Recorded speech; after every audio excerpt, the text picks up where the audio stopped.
పాట రాసాము. దీనిలో ఒక 2 చరణాలను మీకు మన ఉద్యమానికి సంబంధించిన చరణాలను మీకు వినిపిస్తాను.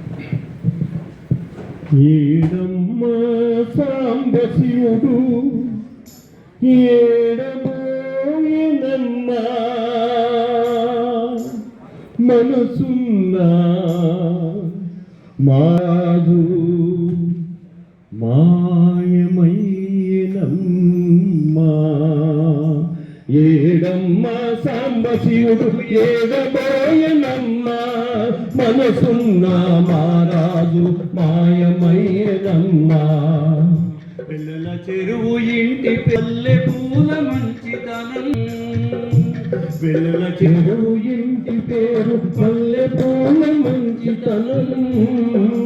మనసున్న మారాజు మాయమయ్యనమ్మా, మనసున్న మారాజు మాయమయ్యనమ్మా.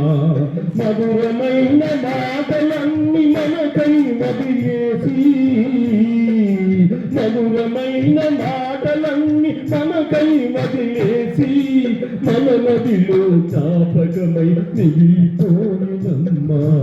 ఏడమ్మ సాంబశివుడు ఏడబోయనమ్మా మనసున్న మారాజు మాయమయ్యనమ్మా.